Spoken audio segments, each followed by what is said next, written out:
கதை எழுதும்போது எனக்கு சேது சார் தான் தோணார், இவர் தான் அதை பண்ண முடியும் அப்படின்னு. ஏன்னா இவர் மட்டும்தான் பண்ண முடியும், அதை நான் உண்மையாகவே சொல்லுவேன். ஏன் மற்றவங்களாம் பண்ண முடியாதா அப்படின்னா பண்ணவே முடியாது. மாசாக போயிட்டு இருக்கிற நேரத்தில் திடீர்னு எமோஷனாக மாறும், எமோஷன் வந்து காமெடியாக மாறும், காமெடி வந்து எமோஷனாக மாறும், குழப்பம்.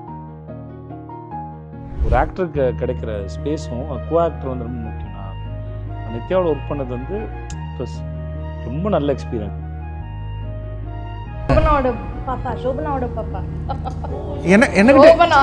எனக்கிட்டே வந்து நிறைய பேர் கேட்டிருக்காங்க, அந்த குழந்தை அவங்க குழந்தையா அப்படின்னாங்க. நான் ஆமான்றுவேன்.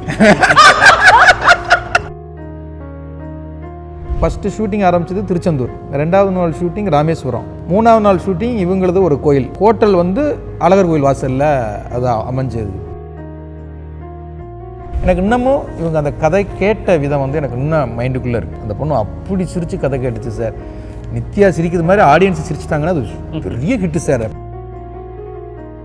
அதை நம்ம ரொம்ப ஹோல்ட் பண்ணி இப்படி தான் பண்ணணும், இப்படி தான். ஸோ ஆக்டர்ஸ் வந்து இல்லை நான் செருப்பு போடாமல் பண்ண மாட்டேன், நான் இப்படி தான் இருப்பேன், நான் அப்படி தான் இருப்பேன்னு சொன்னால் இது பண்ண முடியாது. அதனால தான் அவங்களுக்கு அவ்வளோ ஒரு